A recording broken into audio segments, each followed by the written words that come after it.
할렐루야.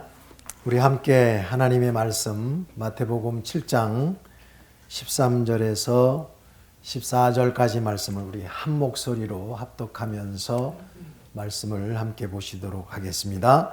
좁은 문으로 들어가라. 멸망으로 인도하는 문은 크고 그 길이 넓어 그리로 들어가는 자가 많고 생명으로 인도하는 문은 좁고 길이 협착하여 찾는 이가 적음이니라. 아멘. 예, 오늘 주 안에서 만남의 교제를 허락하신 하나님께 감사를 드리고요. 또 오늘 제가 금년 그 6월 22일로 소망 아닌 장로교회에서 목회를 3년 동안 하게 됐는데 여러 가지 좀 교회에 어지러운 불미스러운 일로 인해서 제가 목회를 중단하게 됐습니다. 그래서 그 사실을 알고 우리 한희택 목사님께서 저에게 전화를 하시고 점심까지 사주셨어요. 그래서 제가 대접을 해드려야 되는데 후배된 목사가 대접을 받는 그런 처지가 됐는데 그 모습을 보면서 예수님이라면 우리 한 목사님처럼 우리 실망하고 좌절한 그러한 자에게 찾아가서 위로해 주시는 그런 모습이 아닌가 그렇게 생각하면서 우리 목사님으로부터 많은 은혜를 받았고요. 또 그것도 모자라서 오늘 말씀하신 대로 강단을 저에게 이렇게 허락하셔서 말씀 증거할 수 있는 그런 기회를 또 이렇게 허락해 주셨습니다. 그 모습을 보니까 너무나 인자하시고 사랑이 너무나 넘치시는 귀한 목사님이신 것 같아서 또 우리 사랑하는 선한 목자 성도들이 자랑스럽더라고요. 어떤 면에서 부럽기도 하고 그 사랑을 다 우리 성도들이 받으면서 신앙생활 하시니까 참 그런 모습에서 또 감사를 드립니다.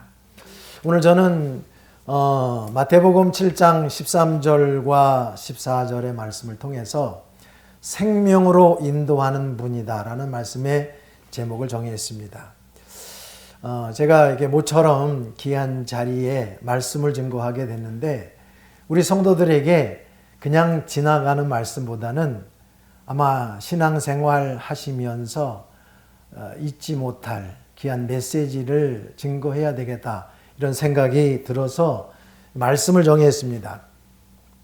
아마 우리 사랑하는 성도들이 이 세상 살아갈 때에 만만치 않잖아요.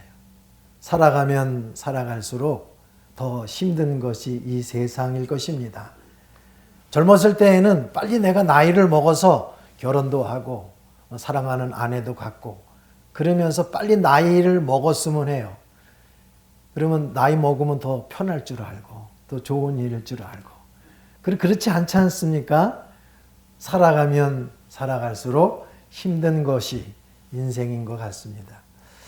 이처럼 우리의 인생처럼 여러분 우리 살아가는 성도들이 예수 그리스도를 영접하고 교회 생활하면서 신앙생활할 때에 쉽습니까? 만만치 않잖아요. 왜 이렇게 어려울까? 왜 이렇게 산 넘어 올라가면 또 산이 기다리고 있는 것처럼 왜 이렇게 어렵고 힘들까? 여러분 고민 한 번쯤은 다 해보셨으리라고 생각이 됩니다. 오늘 저는 우리 인생처럼 오늘 우리의 신앙생활처럼 왜 어렵고 힘든 일을 만날 때 우리는 어떻게 이러한 문제 앞에 대처하면서 지혜롭게 말씀대로 우리가 어떻게 살아가야 되는가에 대한 핵심적인 내용을 오늘 본문 말씀을 통해서 정했습니다. 여러분 오늘 본문의 말씀에 보면은 생명으로 인도하는 문은 좁다 그랬어요. 그리고 협착하고 찾는 이가 적음이니라고 말합니다. 그러나 멸망으로 인도하는 문은 넓고 많은 사람들이 편히 갈 수 있는 그런 길이라고 오늘 우리에게 말씀하고 있습니다. 여러분 예수 그리스도를 믿고 따라가고 신앙의 길을 걸어가는 길은 좁은 문인 것입니다. 그런데 우리 마음은 그렇지 않잖아요. 예수 믿으면 잘 산다, 형통한다, 부귀영화, 만사형통 다 잘 된다고 여러분 생각하고 있지 않습니까? 그런데 그런 것은 틀린 것은 아니기도 하지만 다 맞는 말은 아닌 것입니다. 성경에서도 우리에게 말씀하시기를 신명기 28장의 말씀에 보면은 주 여호와의 말씀을 믿고 순종하면 이 땅에 있는 모든 복을 받아 누리도록 하나님께서 허락해 주셨어요. 그러나 그것이 핵심은 아닙니다. 오늘 우리 사랑하는 성도들이 예배 중에 팔복을 교독을 하셨지 않습니까? 의를 위해서 핍박을 받는 자들은 복이 있나니 저희가 하나님 나라에서 상이 클 것이고 나로 인해서 너희가 욕을 먹고 핍박을 당하고 거짓으로 너희를 쳐서 고난을 당하게 될 때에는 기뻐하고 즐거워하라. 하늘에서 너희의 상이 클맨이라고 말씀하고 있습니다. 여러분, 하나님의 팔복 중에 마지막 복은 무엇입니까? 예수 그리스도 때문에 욕을 먹는 거예요. 신앙생활 제대로 하려고 하다가 거짓으로 모함을 받아서 뒤통수를 맞고 엎드러지고 넘어져서 가기 어려운 길이 주님이 걸어가신 십자가의 길인 줄로 믿습니다. 우리 사랑하는 성도들이 따라가야 될 그 길인 줄로 믿습니다. 여러분, 성경을 보면은요, 많은 인물들이 나옵니다. 그 중에서 야곱의 아들 요셉은 정말 아주 큰 하나님의 복을 받은 사람입니다. 그러나 그가 17살 때에 형제들의 배다른 형제들의 미움을 받아서 우물가에 빠져 죽을 뻔한 일이 생겼습니다. 여러분, 그 내용을 보면은요, 참 어떻게 그럴 수가 있을까? 남도 아니고 배가 다르다는 형제들 간에 시기와 질투와 미움을 받아서 형들에게 도시락 배달을 했던 그 요셉을 죽이게 만들어 버립니다. 다행히 그 우물에 물이 없어서 지나가던 아라비아 상인에게 건져 올림을 당하고, 그리고 어떻게 합니까? 그 아라비아 상인에게 노예로 팔리잖아요.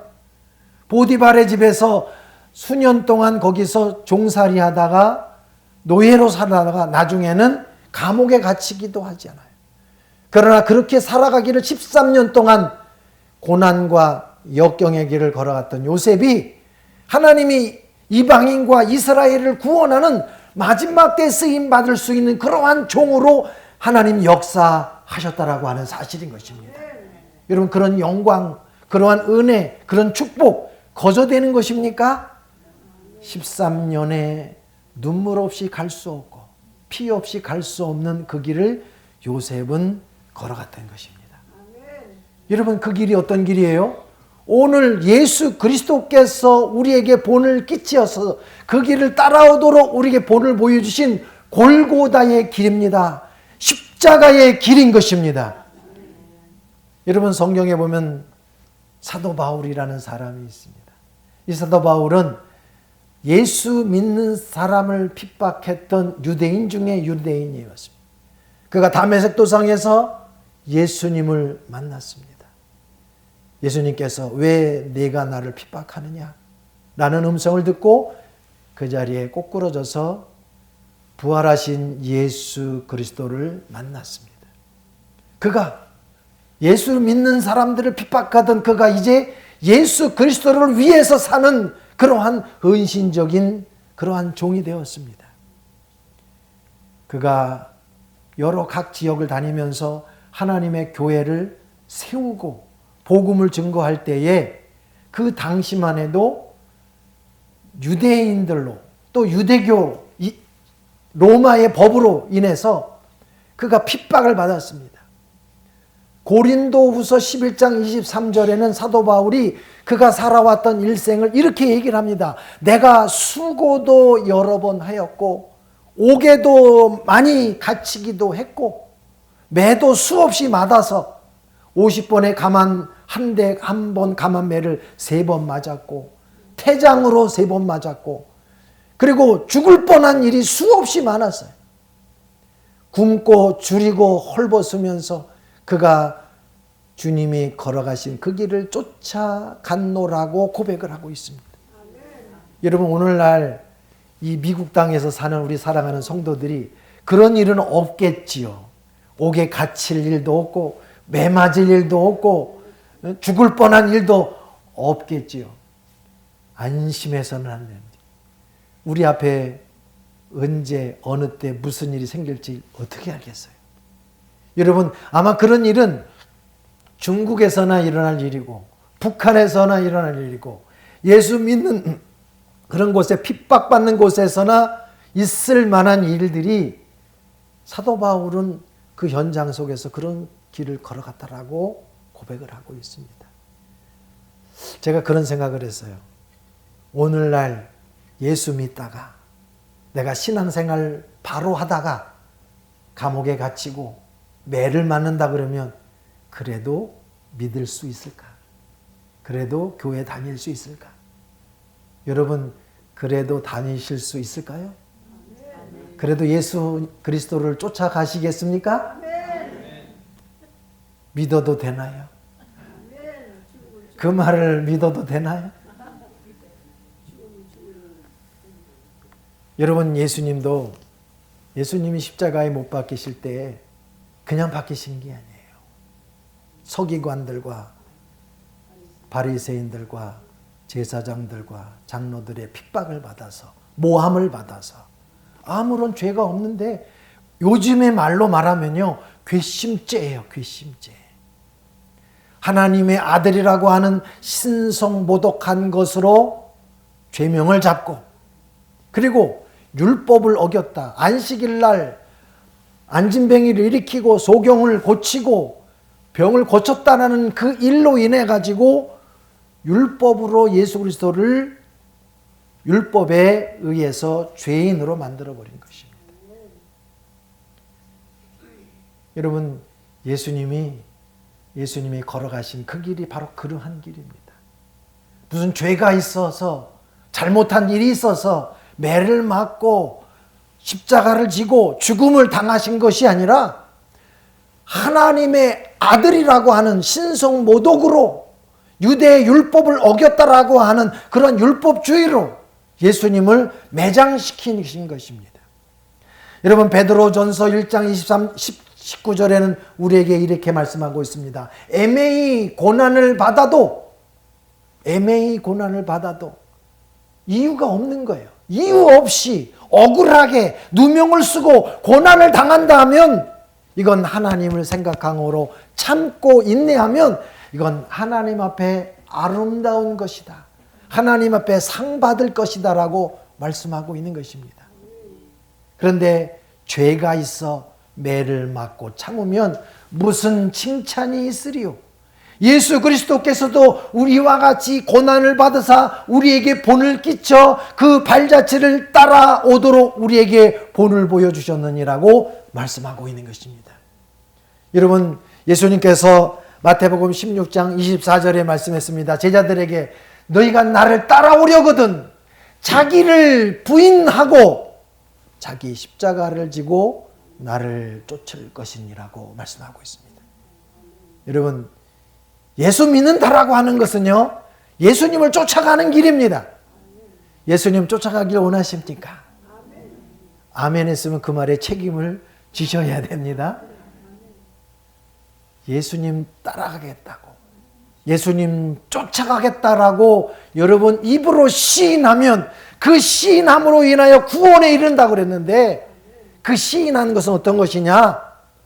예수님, 내가 쫓아갈 때에 억울하게, 애매하게 누명을 쓰고 욕을 먹고 매를 맞고 감옥에 갇히고 죽을 일이 있다 할지라도 그거 마다하지 않고 가겠다 이 말인 거예요. 그럴 수 있나요? 그럴 수 있으시겠습니까?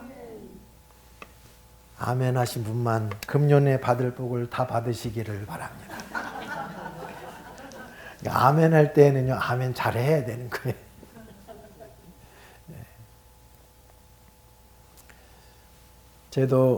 저는 제가 목사가 되기 했던 동기가, 제가 고등학교 3학년 때에 그 김포에 있는 김포공항 쪽에 있는 어느 개척교회를 다녔습니다.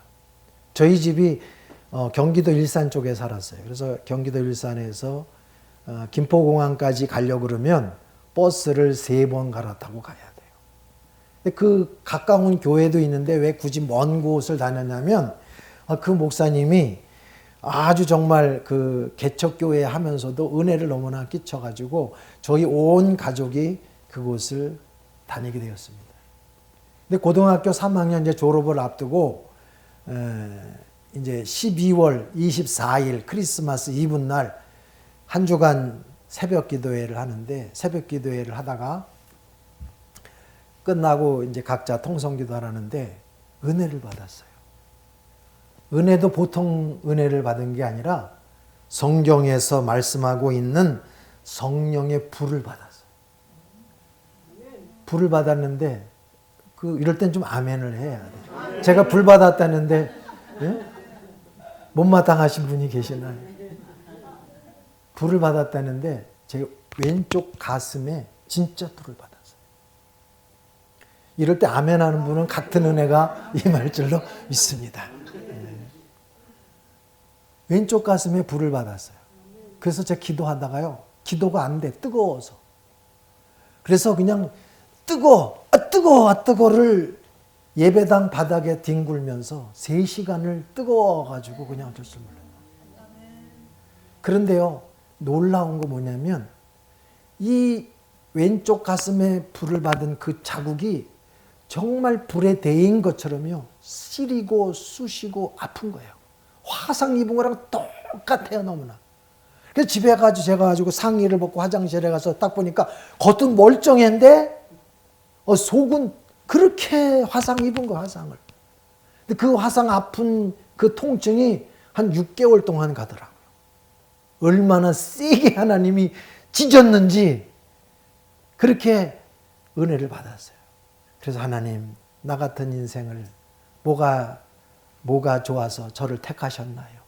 들을 거는 내 몸 하나 내 목숨밖에 없으니 내가 주를 위해 살겠습니다. 이렇게 작정하고 고등학교를 졸업을 한 후에 신학을 하게 됐습니다. 신학교를 졸업을 하고 대학원을 졸업을 하면서 1993년도 이제 후반에 경기도 고양시 원당에다가 교회를 개척을 했어요.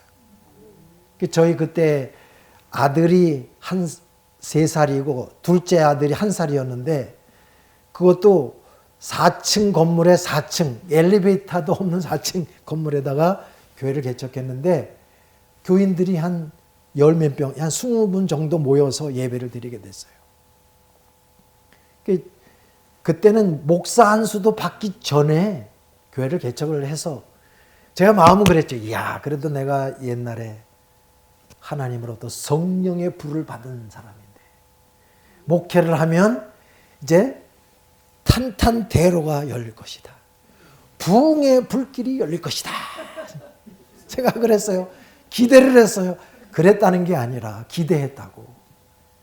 그래가지고 이제 한참 재미나게 으쌰으쌰 하는데 1994년 신년 예배를 딱 드리는데 교인이 한 사람도 안 오는 거예요.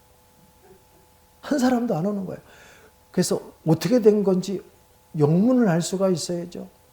그 예배를 끝나고 저희 아내하고 아들 3살, 1살짜리 아들 둘하고 예배를 드리고 예배를 끝나고 나서 우리 아는 권사님한테 전화를 했어요. 전화도 안 받고. 그때 당시 제가 좀 수상한 게 뭐냐면 부산에 살던 어느 집사님이라는 분이 전국을 배회하다가 저희 교회를 와가지고 교회를 섬기기 시작을 했어요. 근데 이분이 얼마나 열심히 하는지 정말 우리 교회에 큰 일꾼을 보내주셨다 이렇게 생각을 했는데 알고 보니까 이분이 하나님과 24시간 교제하는 분이야. 그래가지고 이분이 교인들을 싹 유혹을 해가지고 교회를 다 끌고 나가버렸네. 그래서 어느 권사님 집에서 주일 예배를 그 집사의 주도하에 예배를 드린 거예요. 그러니 저는 처음에 예? 목사 안수도 받기 전에 교회를 개척해가지고 정말 이제 큰 목사가 되겠다 이렇게 생각을 하고 기대를 했는데 94년도 신년 예배 때 무너져 버린 거예요. 그래서 제가 그 집을 찾아갔어요. 그 집사님 집에 찾아갔더니 계시더라고. 그래서 딱 저를 보자마자 전도사님 걱정하지 말라고. 다음 주에 아무 일이 없이 다 교회에 나올 것이라. 그렇게 얼버무리더라고. 그래서 제가 그 얘기를 들으면서 야, 목회가 이런 것이라고 하면 목회 못해 먹겠다. 정말 목사 안수도 받기 전에 목회하기 싫어요. 그때 마음은요, 그냥 이 백지장에다가 면도칼을 갖다가 착착착착 긁는 것처럼 제 마음이 갈기갈기 찢어지는 거예요. 그래가지고 참 교회를 가기 싫은 거예요. 목회자가 교회를 가기 싫고 수요일 날 돌아오는 것이 두렵고 주일 날 돌아오는 한 주간이 지옥 같은 거예요. 있을 수가 없어요. 그래서 저희 아내 보고 차를 타자. 왜 그러냐? 무조건 집을 떠나고 싶은 거예요. 떠나고 싶어요. 그래서 차를 타고 아이 둘을 태우고 무작정 주일 저녁에 밤길로 차를 타고 가는데 제 마음이 얼마나 막 시리고 아프고 속상한데 그때 제 마음속에 주님이 말씀으로 주시는 거예요. 야, 너무 그거 가지고 그래. 너무 그거 가지고 그러냐. 왜 그래요? 그랬더니 야, 나는 내 제자들을 12명을 3년 반이나 동고동락했는데 나를 헌신짝 버리고 버렸어. 너는 3개월도 못해가지고 그거 가지고 그랬다고 다 교인들 떠났다고 목회 못해 먹겠다고 너 그러느냐? 이런 말씀을 성령의 음성을 통해서 탁 주시는 거예요. 그 소리를 듣는데 제 마음이 어떻게 하냐면 아이고 하나님 잘못했어요. 다음 주에 교회 문 닫으려고 그랬는데 주님이 말씀을 생각하니까 거기에 비한다 그러면 내가 아무것도 안 입고 아무것도 하고 보잘것도 없는데 그것 가지고 못 살겠다. 목회 못해 먹겠다. 안 하겠다. 이러고 있으니 하나님 내가 잘못했어요. 막 회개가 나온 거예요. 그랬더니 옆에서 저희 아내는 남의 속도 모르고 여보 그러지 마. 내가 옆에 있으니까 힘내. 용기 내. 아니야 이 사람아. 그래서 그런 게 아니라 지금 주님이 내 마음속에 운전하고 가는데 그런 마음을 주셨어. 그게 너무나 내가 회개하는 거예요. 주님 내가 잘못했어요. 제가 잘못했어요.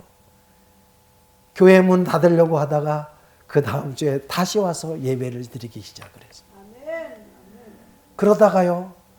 하나님이 96년도에 미국으로 인도했어요.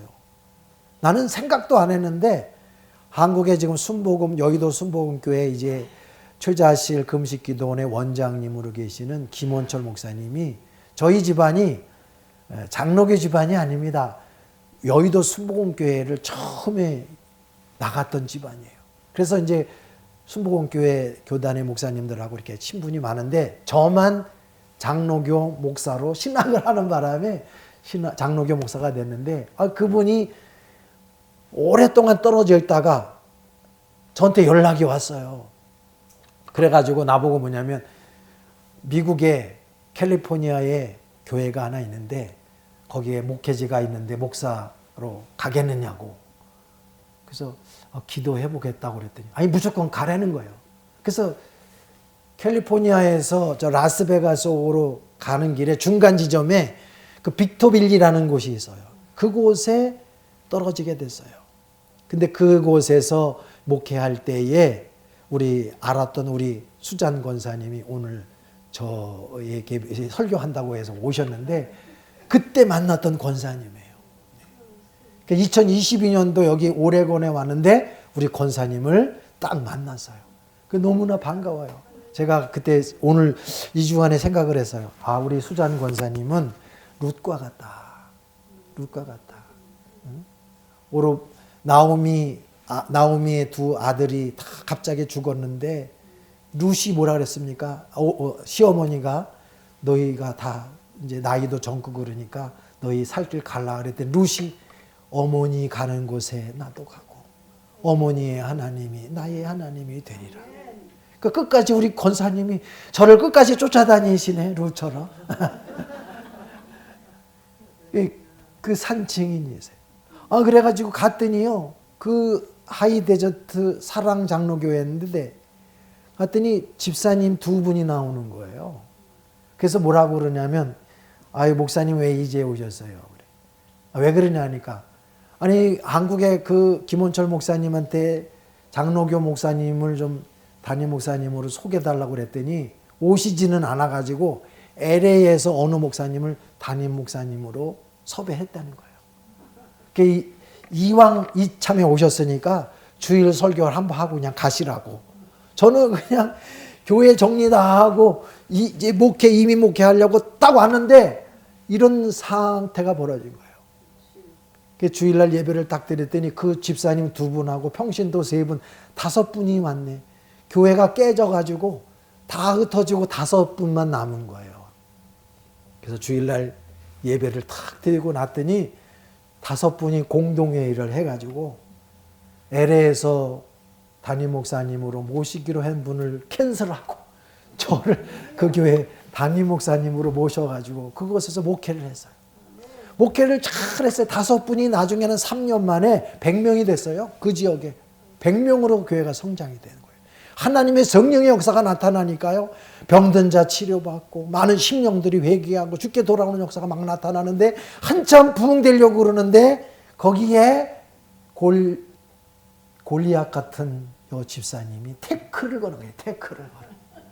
그러면서 뭐냐면은 윤목사가 이 교회를 떠나야 교회가 부흥된다네.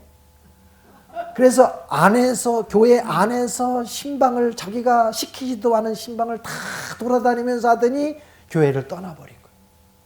그래서 어떻게 해요? 떠나간 그 집사를 또 찾아가서 돌아오라고. 돌아왔어요. 돌아온데 한 달도 못 이겨서 또 나갔어. 이제 안에서 신방을 하더니 이제 바깥에 돌아다니면서 신방을 하면서 윤목사가 떠나야 교회가 산다. 윤목사가 떠나야 된다. 그렇게 그냥 소문을 퍼뜨리고 욕을 하고 비방을 하는 그런 거예요. 그래도 그를 또 껴안고 그렇게 목회를 하면서 저도 그래서 고민했어요. 아니 왜 은혜를 받으면, 왜 하나님의 인도를 받고 응답을 받으면 만사형통, 부귀영화 그냥 뭔가 잘 돼야 되는데 왜 가는 곳마다 태클이 걸리고 욕을 먹고 핍박을 당하고 시련을 당하는가? 저도 목사이지만 그것이 이해가 안 됐어요. 제가 금년에도 2025년도 오레곤 여기 소망하는 교회에서도 목회를 하다가 저와 아무 관계없는 일로 인해서 제가 욕을 먹고 핍박을 당하고 결국에는 목회도 못하면서 오히려 이제는 해답이 풀렸어요. 너무너무 감사한 거예요. 너무너무 감사한 거예요. 왜냐? 내가 그랬어요. 그런 생각이 들더라고요. 아니 사도 바울은 복음을 증거하고 주님의 길을 따라갈 때에 매도 맞고 감옥에도 갇히고 죽을 뻔한 일도 수없이 겪었는데 나는 아직 매 맞지는 않았거든. 나는 아직 감옥에 들어가지는 않았거든. 아직 죽을 뻔한 일은 아니거든. 근데 그것에 비한다고 하면 그 뭐 아무것도 아니잖아요. 근데 그것 때문에 아이고 잠도 못 자고 밥이 먹어도 이게 밥이 코로 들어가는지 입이 들어가는지도 모르고 그렇게 괴로워하고 힘들 게 아니더라 이거죠. 힘들 게 아니더라. 그것에 비한다고 하면 아무것도 아닌 것이 오늘 우리의 생각이 아닙니까? 오히려 주님 사도 바울이 걸어간 그림자라도 밟을 수 있어서 하나님 감사합니다. 하나님 감사합니다. 그래서 감사가 저절로 나오더라고요. 여러분 왜 오늘 마태복음 7장 13절과 14절에서는 좁은 문으로 들어가기를 힘쓰라. 좁은 문으로 들어가는 길은 영생으로 가는 길인데 그 길이 좁고 협착하여 찾는 이가 적음이라고 말씀하느냐면 생명으로 가는 길이기 때문인 줄로 믿습니다. 생명으로 가는 길이기 때문에 그런 거예요. 여러분 한편으로 보세요. 여러분 우리가 살고 있는 이 세상은 악한 원수 마귀가 죄악으로 우리를 가둬둔 감옥과 같은 곳입니다. 예수 그리스도께서 이 땅에 오셔서 하나님의 나라를 구성을 해서 우리가 그리스도 안에, 교회 안에 믿음의 성도들이 모여있는 그곳이 뭐예요? 하나님의 나라가 이루어지는 전초기지인 거예요. 전초기지인 거예요. 그래서 우리가 세상을 등지고 말씀 안에서, 교회 안에서, 신앙 안에서 살아가서 하나님의 나라를 이루어가는 거 아니겠습니까? 그럴 때에 악한 원수 마귀가 그냥 여러분을 내두겠느냐 이거예요. 여러분을 악한 원수 마귀가 우는 사자처럼 두루다니며 삼킬자를 찾는다고 그랬어요. 여러분 동물원에 가봐야 호랑이가 있고 사자를 보지 않습니까? 여러분 스크린으로, 투명한 스크린으로 호랑이가 이빨을 드러내고 만 손만 해도 가슴이 철렁철렁 하잖아요. 근데 그 스크린마저 없다면 어떡합니까? 여러분 그냥 어떻게 해야 될지도 모를 거예요. 여러분 우리가 눈에 악한 원수 마귀가 어떻게 우리를 역사하고 우리를 괴롭히고 넘어뜨리려고 하는지를 안 보이기 때문에 다행인 거야. 본다면 교회 나올 사람 한 사람도 없어요. 무섭고 떨려고 두려워서 죽을까 봐. 여러분 우리가 악한 원수 마귀가 여러분이 생명의 길로 가는데 그냥 내버려 두겠냐고. 멸망의 길로 간다면 왜? 그거는 자기 쪽에 속하여 있기 때문에 환영할 거예요. 넓은 길로 오라고. 많은 사람들이 오는 나랑 따라오라고. 그러나 예수 그리스도로 가는 길, 생명으로 가는 길, 진리로 가는 길, 하나님 나라로 가는 길은 여러분 악한 원수 마귀가 그냥 가만 내버려 두지 않는다라고 하는 겁니다. 그러니까 힘들 수밖에 없죠. 그러니까 눈물 없이 갈 수 없고 피 없이 갈 수 없고 여러분 혼자 가기도 힘든 위험하고 어렵고 고달픈 길이 주님이 걸어가신 십자가의 길인 줄로 믿습니다. 이것이 신앙의 길이에요. 이래도 여러분 예수 그리스도를 따라가겠느냐 이 말인 것입니다.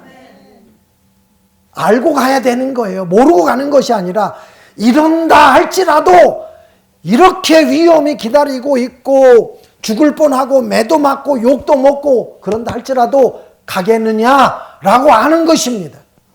그래서 오늘 마태복음 5장 11절에 말씀했잖아요. 너희가 나로 인해서 예수 믿는 것 때문에 애매히 억울하게 누명을 쓰고 욕을 먹어요. 누명을 써요. 이런 누명 쓰면 어떡해요?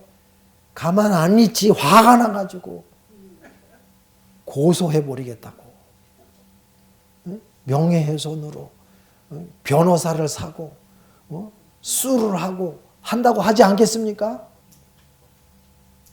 오늘 믿음의 성도들이 우리가 가야 될 길은 그런 욕을 먹고 누명을 쓰고 핍박을 하고 여러분을 모함을 하면 어떻게 합니까?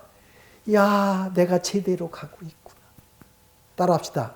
제대로 가고 있구나.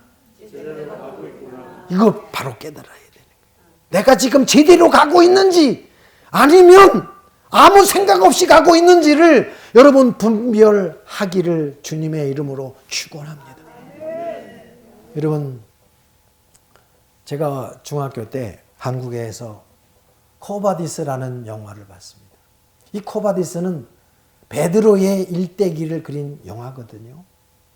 이제 로마가 유대인들을 예수 믿는다라고 하는 그러한 크리스찬들을 옥에 가두고 사자의 밥이 되고 십자가의 처형으로 그렇게 처형할 때에 베드로도 핍박을 피해서 도망을 나옵니다. 도망을 나오는데 마지막 한쪽으로는 이방의 길로 가는 길이고 한쪽은 로마의 길로 가는 길에 섰을 때 그때 베드로가 이렇게 얘기를 합니다. 주여 어디로 가시나이까? 내가 여기서 어디로 가야 될까요? 그 주여 어디로 가시나이까가 코바디스의 의미예요. 그때 주님께서 어떻게 합니까? 환상 중에 나타나셔서 예수님은 나 때문에 십자가의 처형을 당하고 사자의 밥이 되고 있는 로마로 예수님이 가시는 거예요. 베드로도 얼마든지 자기 몸 하나 살겠다고 자기 혼자 편하고 이방의 길로 갈 수 있잖아요. 자기 선택이잖아요. 그래도 주님이 가셨던 그 길 쫓아서 예수 그리스도 때문에 감옥살이하고 매를 맞고 십자가 처형하고 사자의 밥이 되는 그 소굴 속으로 들어갑니다. 왜냐? 생명의 길이기 때문에. 그곳에 예수 그리스도께서 함께하고 계시기 때문에 그런 거예요.